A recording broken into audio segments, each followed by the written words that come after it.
So, welcome back to our channel. We today, if you are curious about how to get your prospects to make a decision, we are going to talk about the buyer's journey today, right? And before we got on here, before we started recording, Nate and I were talking about what is the buyer's journey and how is it different from the customer journey, and what do we do in order to make the buyer's journey work on our behalf, right? So let's get started. Well, say hi, Nate. Hi, hello, how you doing? Back again. We're back. But we were talking about the difference between a buyer's journey and the customer journey, and what should be happening in the buyer's journey. So, want to kind of give us a bit of a definition on that, Nate? I think if we're looking at the strict, dictionary definition, it goes something like the buyer's journey is the process a buyer goes through before making a purchase, starting from awareness of a need or a problem, then considering their options, making a decision, and finally making a purchase. Okay. All right. So your buyers, the buyer's journey covers the people who may not already know you, and people that you want to turn into prospects and leads, and ultimately into clients, right? Exactly. That's the ultimate goal. And it's kind of a interesting, handy way to conceptualize this, the idea of a market and the people that are out there floating in the market, right? It's just sometimes it can get a little bit abstract, you know. What is a market exactly? That's a pretty loaded term, really, once you start really digging into it. Because I mean, really, like a market, yeah, okay. So there's this, I guess, economical, mathematical definition or idea of a market, but then ultimately it's about people, right? And thinking about the people that are out there on their way to your solution um, can help you, humanize it. It serves as a great reminder that you really need to consider the fact that these are people and that you're talking to people. It's not just dollar signs out there, Right. it's Yeah. When I think about market, I think yeah, a lot of times when beginning entrepreneurs, they think about an idea for what they want to share, what they want to do, how they want to serve in exchange for money. Um, and we like to ask, is there a market for that? Meaning, are there people out there who see who have a particular problem and who see your solution as a solution for their problem, and would be willing to buy it? yeah, And so we exactly. we look It's at that as the market, right? Dave Ramsey likes to use this analogy, you don't want to go to college and major in left-handed puppetry. Why? mm, Because there's no market for that. There's nobody sees not having left-handed puppetry as a problem, and so they're not going to necessarily pay for that as a solution.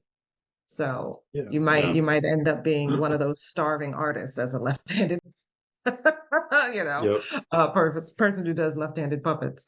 And Um, I've heard it described as, the difference between having a solution in search of a problem as mhm, opposed to uh, providing a solution to an existing problem, an right? existing problem. Exactly, Yeah. exactly. Um, Now, there have been some creative people out there who have created something and created the problem in us to want it. And we tend to call those people geniuses. And people like Steve Jobs, like we didn't know, nobody knew that they needed an iPad until he created them. We Yeah, didn't know we needed smartphones until they hit the market.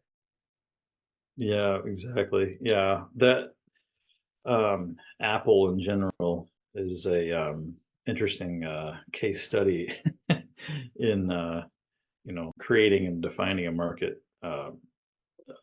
IT, computers, Microsoft and Apple both, taking sort of slightly different paths uh, as they kind of created the market itself. It's I encourage people to research that and go. You could really go down a rabbit hole with both of those. That's so true. Okay, so we talked about like what the buyer's journey is. We have three stages that we think of as part of the buyer's journey. The first stage is the awareness stage. What happens in the awareness stage, Nate? So this is where your prospects may be experiencing symptoms um, of a problem, or maybe on the verge of becoming aware that there's an issue that they need to address, or it could be that they're completely unaware. That's a possibility. But your your objective here in this stage is educating. You're going to create educational content that helps to provide a framework around which how people can think about the problem. Mm. And if you are lucky enough to be the first one that they come across, then you can really shape their entire view of the problem. Ideally, with the ultimate goal being that you're going to provide the solution, right?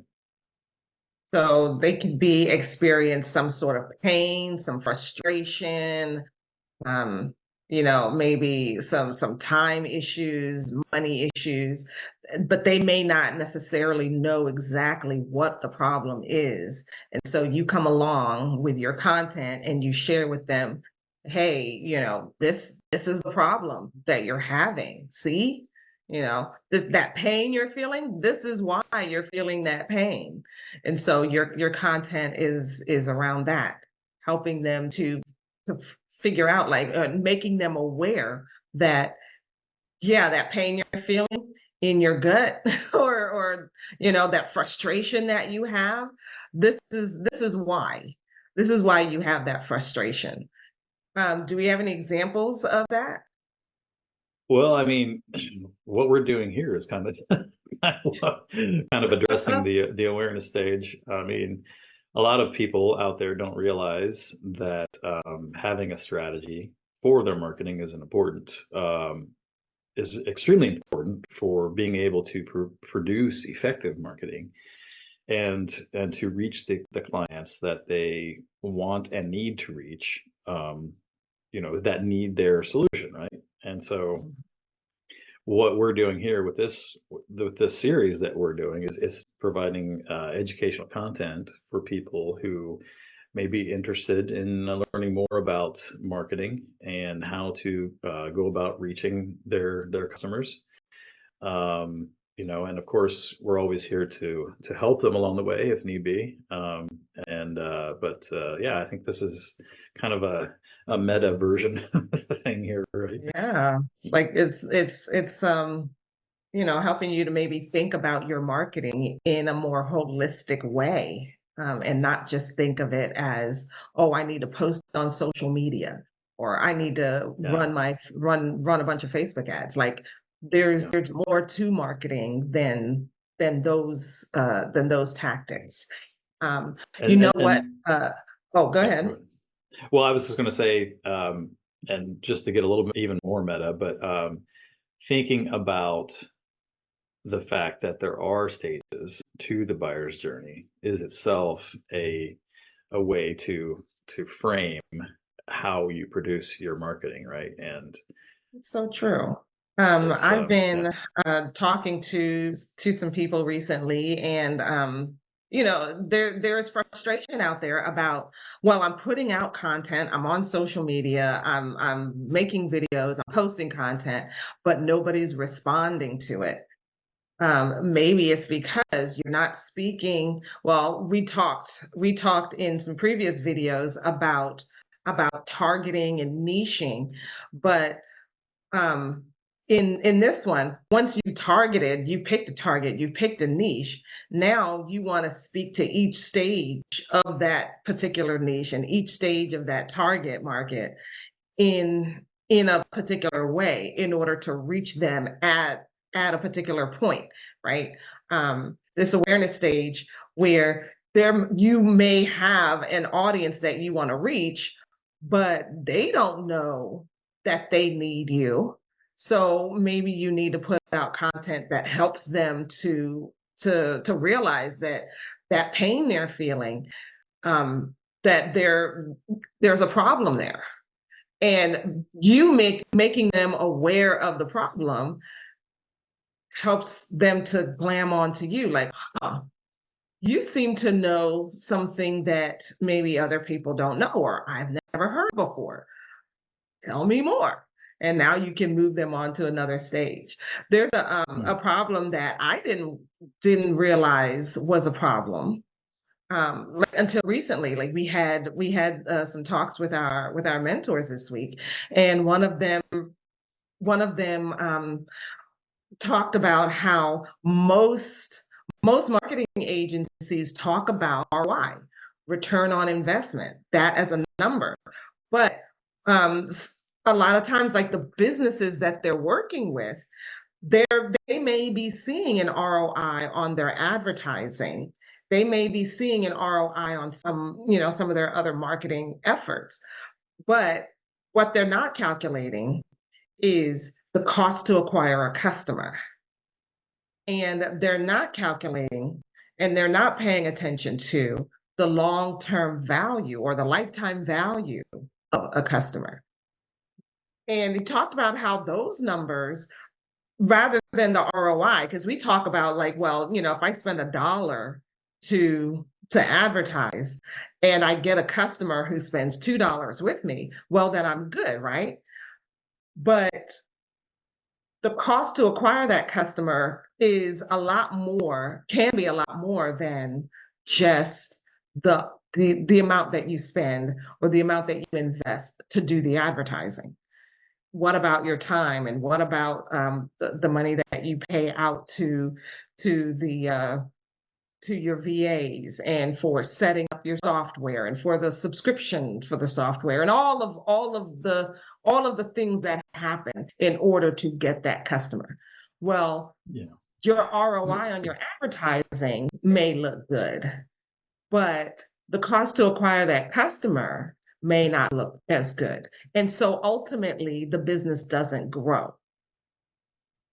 Yeah, and going along with that, um, part of the reason why this is important to think about your the different stages of your buyer's journey is because one of the things that we discussed previously was the difference between having a sales focused marketing strategy as opposed to a marketing focused marketing strategy. And there is a difference, believe it or not. If you are more about sales focused and being sales focused, then you are requiring the customer to be in front of you in a meeting so that you can, pull out your guns and do what you need to do to get them bought and sold right there, right? But if it's more of a marketing focused approach, then you are a lot of the hard work on acquiring that customer is done ahead of time through your education. You're through because you've addressed all the different stages and you have the content out there for the different stages, that by the time that customer is in front of you, they're all ready to buy, and it makes it that much easier. And so leveraging your time, excuse me, yeah, leveraging your the ability to create automations and leveraging your marketing, putting it out there, allowing that to do a lot of the work. actually make it become sort of like another employee to a certain degree, right? If you do it right, then it's a lot of the work is taken care of for you by the time the customer gets there. So Absolutely. So it's important to have that marketing focus rather than just a sales focus. Um, so let's talk about the next stage. The next stage is the consideration stage. And at this stage, your prospects know what the problem is. And now they have a desire to, let's start figuring out, what are my options? How do I solve this problem? So what happens at this stage? yeah, they've clearly defined the problem. And now they're looking at different ways to fix it.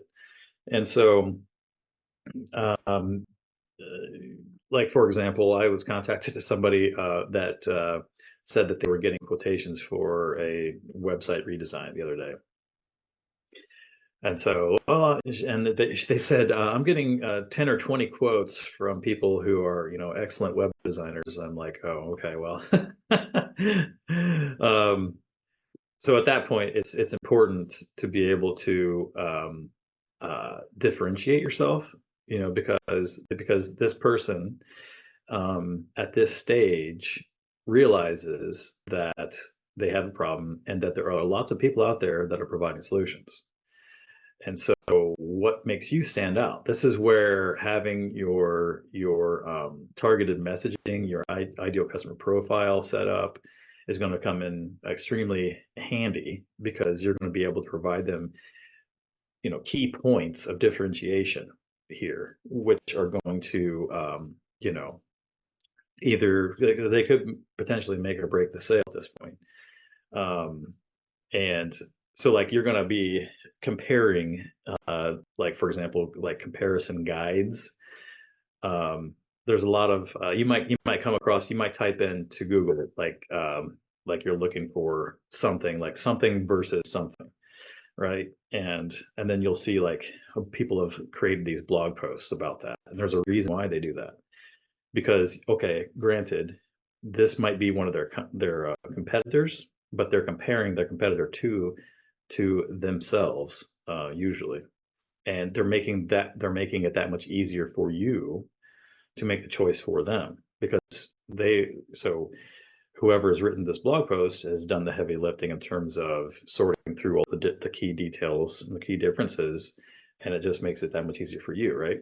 Humans, generally speaking, love the path of least resistance.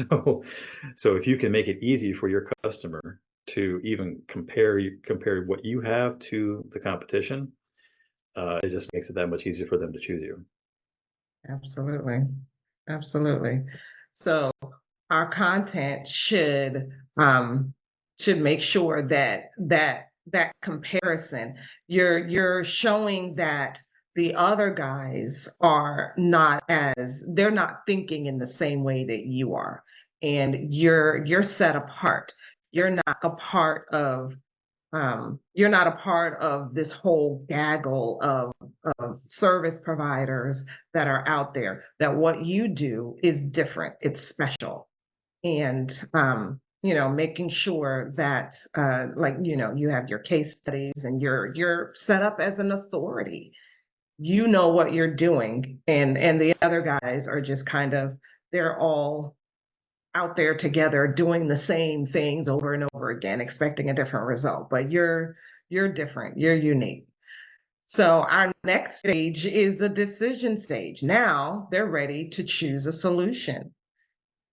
So what should we be thinking about at this stage? Yeah, so they've gone through the awareness, they've been made aware that they have a problem. They've gone through looking at the options available in the market, and now they have their short list. Okay, and they're getting dangerously close to choosing. And at this point, you want to focus on what makes you the best choice. And so, you know, in the consideration stage, there's a comparison guides webinars, case studies, and ebooks and stuff like that, which is a little more focused and more detailed about what it is that you have to offer. But then once you get down to the decision stage, you're going to want to try to make that much easier for them, right? And again, like to some degree, it's sort of like the comparison guides to a certain degree here, but you are setting yourself up as the one that is the clear and obvious choice, you know. And again, having that messaging figured out beforehand, knowing exactly why they should choose you and what does make you different from the market, you know, which means that you've done deep competitive research, you realize what's available out there. You know, you yourself have to kind of put yourself in your customer's shoes and realize, think about what it is that's going to make them want to go your direction, right? And in this case, you might do things like, you know, provide a demo of your product, show it in action. You know, how easy is it to use? How will it improve their lives? Allow them, maybe even do trial offers. You know, hey, you try our service for 30 days for free. If you don't like it, no problem, you know. But if you do, then we'll move from there. So one of the things that I provide is performance-based SEO, and so that's like, you know, if you're not happy by the end of 30 to 60 days, if we don't have you ranking, then you know, no harm, no foul. You're good you can go on your way. You don't sign up for a contract. We'll work for 30 to 60 days to get you ranking, and hopefully by the time that's done, you're ranking and you're happy with the results, and we can move forward. But if not, okay, that happens. But that takes a tremendous amount of confidence, though. So, you know, and being able to know that for sure that you're going to be able to do this. Otherwise, you're going to be going hungry. But you know, having testimonials is another key point here. A lot of people say, you know, well, reviews are fake and all this kind of stuff. And yeah, people understand that reviews and testimonials can be to a certain degree.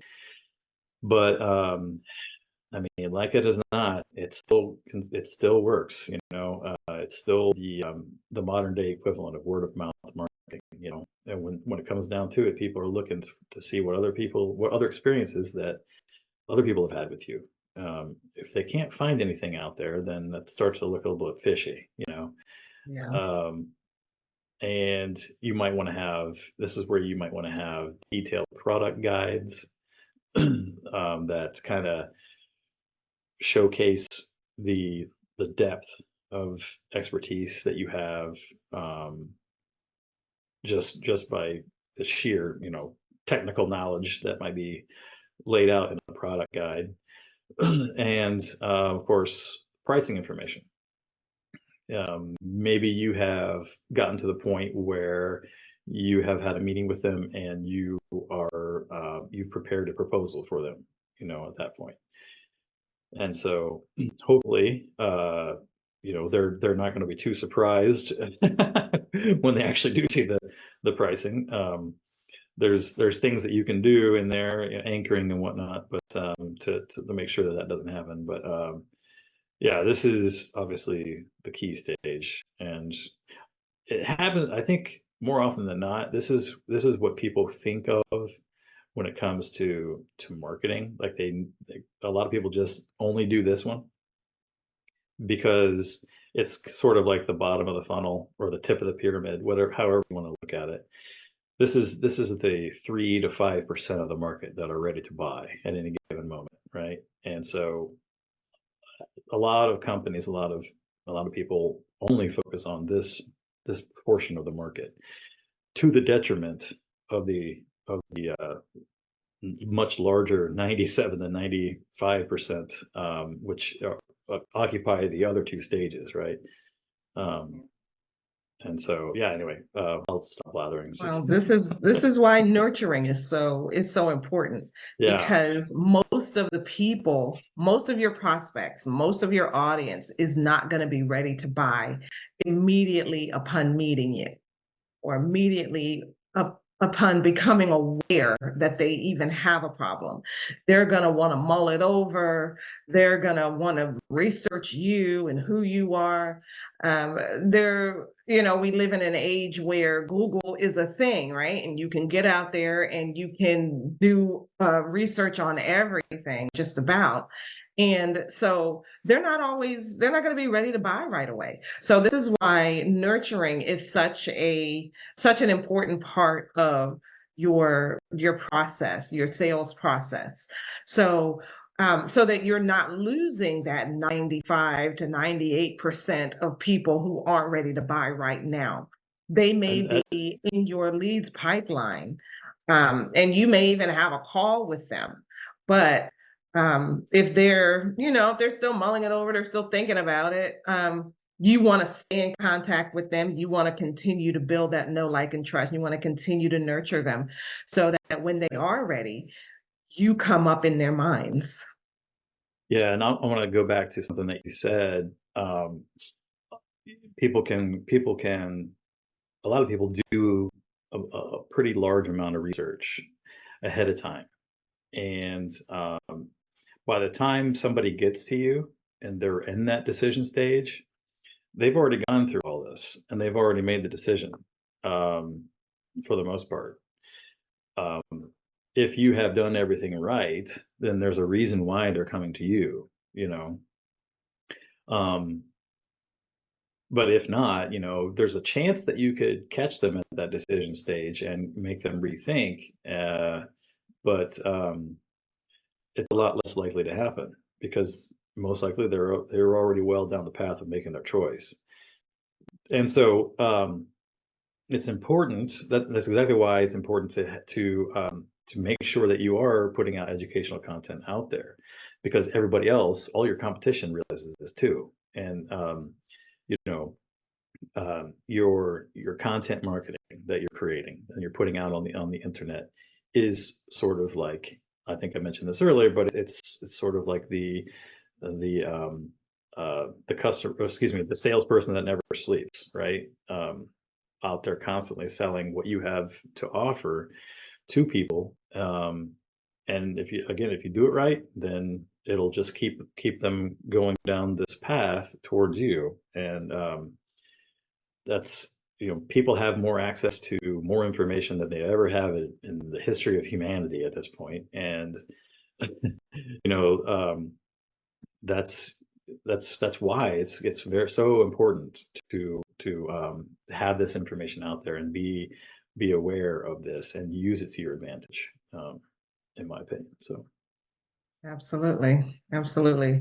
Um, it's also important to, when you're working with a particular person, to not skip the steps, because if you skip the steps, you may disorient people. And, now they're like, okay, I thought we were like having a conversation here, and you're already asking me to marry you, and we met yesterday. So um, I was working with somebody yesterday, and he's helping him to build his funnel.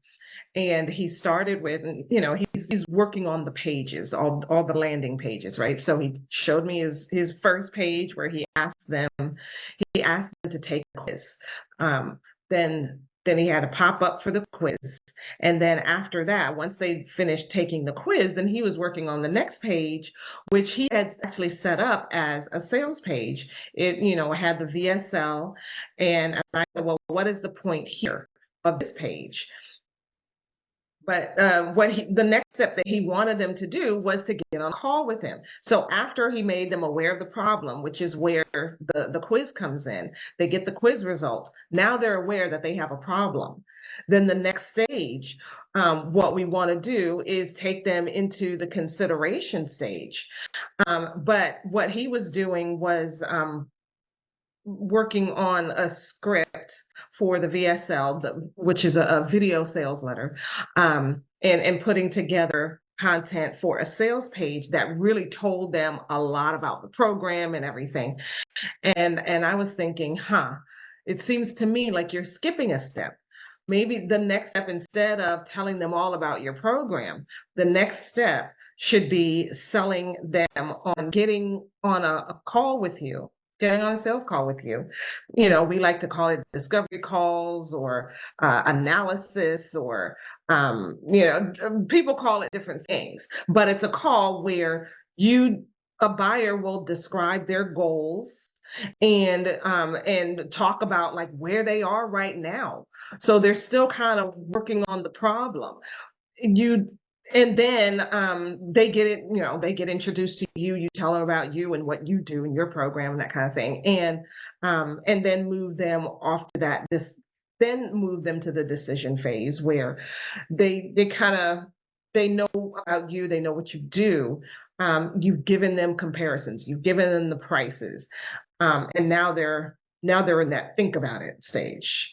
Can I do this? Is this the right solution for me? Do I have the money in my bank account to pay for it? Do you have a payment plan?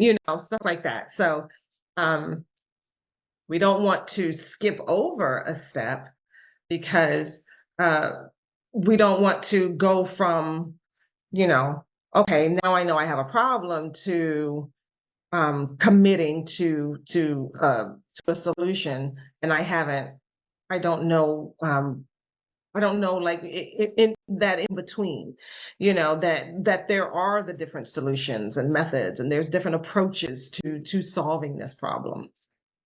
I think going along with that, it kind of depends on the industry too. Um, because you can look at this almost like some degree like a sales cycle of sorts. From the time when they become aware of the problem to when they actually, put the money down, Yeah. can vary by Depending on industry. depending on the industry. So say Yeah. I'm thinking about getting uh, I need something to walk around with in my pocket that has internet. I know I need a phone.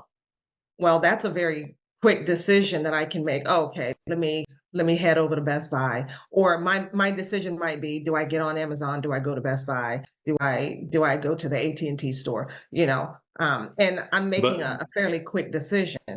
but I'll But if bet that I'm thinking about to do your a research, you car, probably go and read a bunch of reviews about the item that you're thinking about too, right? right, exactly. I might be Yeah. thinking, oh, well, what's the solution to my problem? Do I want an iPhone or an Android? you know. Well, what are Um, my options, and then what are the pluses and the minuses of the different brands, and all that right. is out there on review sites, and you Hmm. know, yep, Yeah. uh, But if I'm thinking about a car or a house, that's a much much bigger longer decision there. decision and a Yeah, longer process from, okay, I need a new house, to, okay, I'm deciding to buy that one. yeah. My sister and my brother-in-law went through this process here not too long ago, and getting a home, and their awareness stage would involves the number of children. Like you start to become aware of a problem once you reach this critical mass of Right, right. the Okay, number how of many people in the children house. to bedroom? The people to bedroom bathroom ratio Yeah, they yeah, factored in. exactly. And so, once the problem becomes big enough, then they have to to act. And sure enough, they did what they had to do. And my sister and my brother-in-law have five girls, and so it's Wow. very That's a important decision to consideration. make. Yes, bedroom to bathroom ratio has to be considered. Absolutely. Yeah. So, but yeah, I mean, they were in the market. They went through this process. People don't think of it maybe like that necessarily, but for sure they were looking at their options available on the market, and there's lots of websites and things out there that are telling you what's available and giving you all the different options and everything. And they went through all of that, and just like everybody else. But let's say, for example, and this is one thing that we talked about here earlier this week. Let's say, for example, you go to the dentist. All right. Most people, they realize that they have to go to the dentist, right? But once you're in the dentist office, there, believe it or not, they are actually selling you things. And Certainly. things like fluoride, for example, or Or teeth other types of whitening. treatments. Exactly. And they have their brochures out there sitting in the lobby while you're waiting, and it's for you to peruse and all that kind of stuff. The decision that this process is a much shorter process there, though, right? Most likely, you see something on a brochure in the lobby. Oh, I didn't realize that you had that. Oh, that's interesting. Tell me more about it. You get in there, you talk to them, and before you leave, at what, maybe an hour tops, you've either just you've chosen, whether or not you're going to buy from them. So that's a much shorter sales cycle. It took my brother and sister I think a couple of years, to Wow. finally to the point where they needed to do something, right? So, yeah. Cool, cool, cool, cool, cool. Okay, so that is the buyer's journey. We've got three stages: awareness, consideration, and decision. Depending on your industry, those stages, that journey can be long or short. And we talk about what we focus on in each of those stages. We want to make sure that we're talking to our audience at each stage of that journey so that everybody is not being bombarded with exactly the same content, and that the people can see the content that they need to see at the stage that they're at. Anything else do we need to cover on this?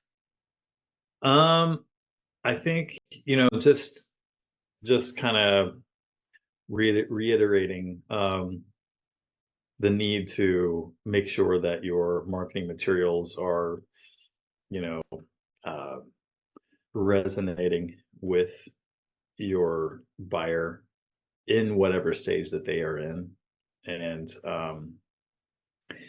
making sure that you are addressing each of those stages. There's a process that you can go through called content mapping, where you're mapping the content that you do have or that you are going to create to the different stages of the buyer's journey.